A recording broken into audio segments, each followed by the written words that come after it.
What if Nezuko was not turned into a demon? Will the story of the Demon Slayer be completely different? Maybe if Nezuko had not become a demon, Tanjiro's destiny would have twisted down astonishing and unpredictable paths. Perhaps he would have lived a mundane life as a simple coat seller, his fairy talents never igniting. Or perhaps his ancestral Demon Slayer blood would have awakened anyway, driving him to take up the sword against sinister demons no matter what. Or most intriguingly, maybe it was Tanjiro who would have been a demon instead of her sister.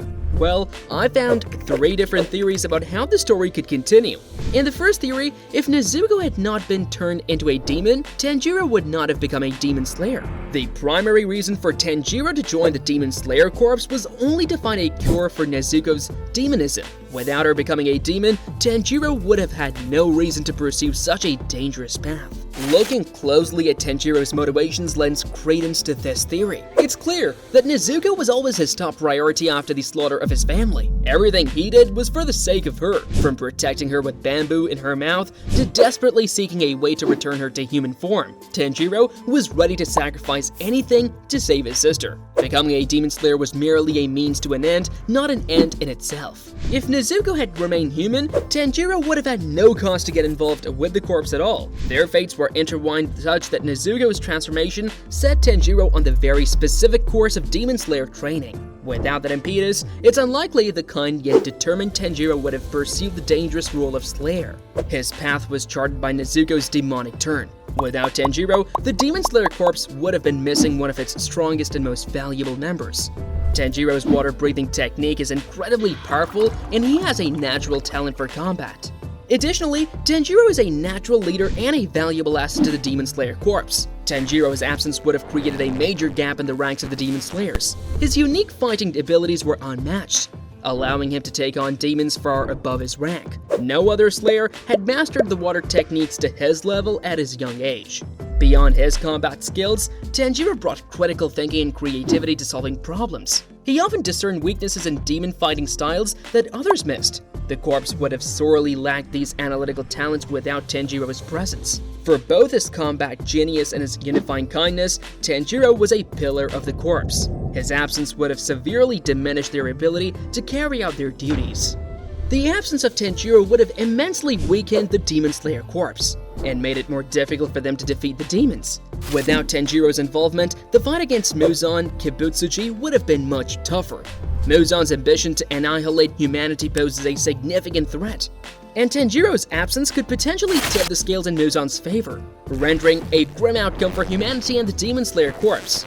As per this theory, Muzan's sinister ambitions might have prevailed as there is not a formidable opponent like Tanjiro against him, casting a bleak fate for humanity and the Demon Slayer Corps.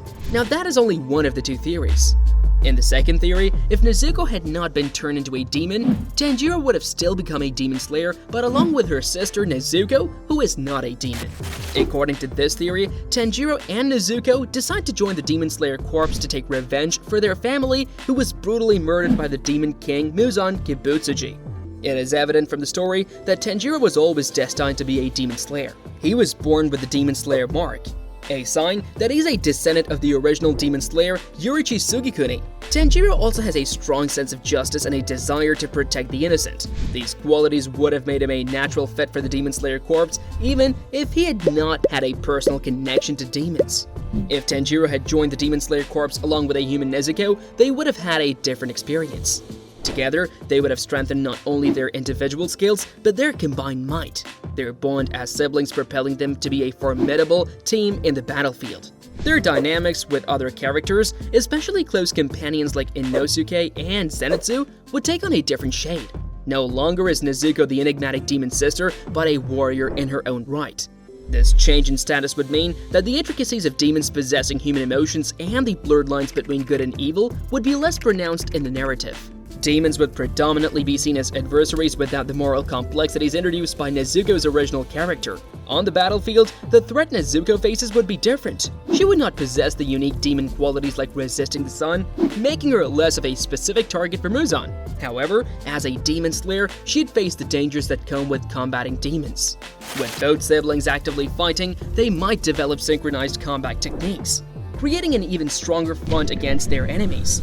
The tale of their simultaneous rise within the Demon Slayer Corps would undoubtedly be a captivating one, but the absence of Nezuko's inner struggle as a demon would make the overall story more straightforward, focusing more on the battle against demons rather than the internal conflicts of one's nature.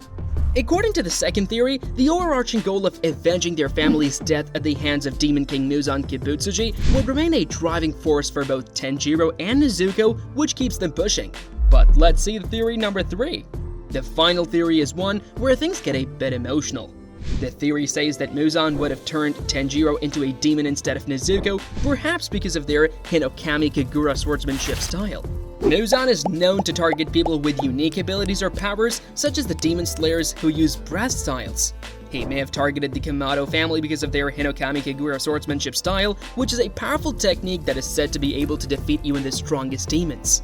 The Hinokami Kagura is an ancient swordsmanship style that has been passed down in the Kamado family for generations.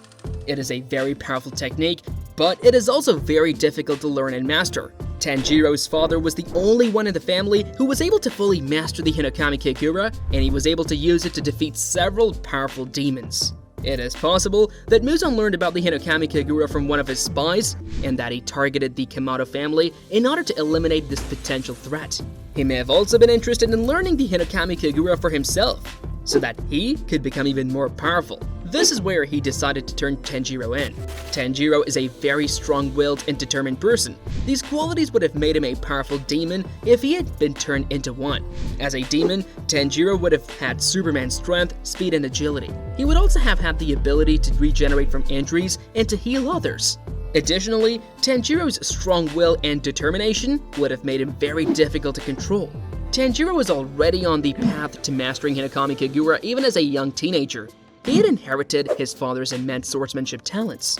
If turned into a demon, Tanjiro's swordsmanship abilities would be enhanced by Superman's strength, speed, stamina, and regenerative powers. He would likely have surpassed even his father's skills. Just as Akaza was made a demon for his martial arts expertise, Tanjiro's potential with Hinokami Kagura would have been very attractive to Muzan. Muzan turned Tanjiro into a demon and manipulated him to become his loyal follower, which he succeeded in doing eventually. However, the situation wasn't as straightforward as Muzan might have expected.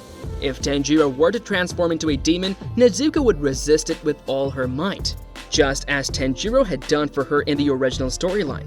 She'd go to great lengths to find a cure for any way to reverse Tanjiro's transformation, no matter how challenging or dangerous the path might be, because she wouldn't give up on her beloved brother, mirroring his unwavering determination to save her.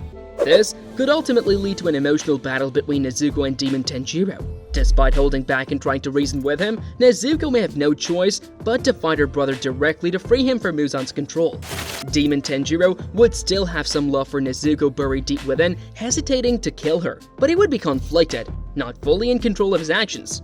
Their battle would be tragic and epic, the aftermath leaving them both devastated regardless of the outcome. The image of the gentle Nezuko being forced to wage war against her beloved brother would be incredibly impactful. The battle could take place in a variety of settings, but it would likely be somewhere with symbolic meaning to both Nezuko and Tanjiro. Perhaps it would be in the forest where they grew up together, or at the ruins of their childhood home. In a moment of despair, Tanjiro, haunted by memories of his family's slaughter, decides to yield his beloved little sister and the Demon Slayer corpse and sacrifice himself.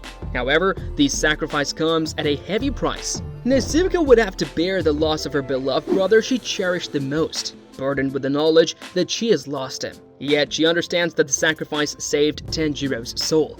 Nezuko's battle with Demon Tanjiro could also have a profound impact on the other Demon Slayers. They would be forced to confront the reality that even the strongest and kindest among them could be corrupted by Muzan. This could lead to a loss of morale and a sense of hopelessness. However, it could also strengthen their resolve to defeat Muzan and his demons once and for all. As per this theory, Muzan will not be able to achieve control of Hinokami Kagura swordsmanship style, which was his initial intent. Or maybe there is still a way? Well, that's the subject of this other video. In the meantime, you can check this other video about what if Muzan killed Tanjiro in episode 1. Click on it to see. Click it!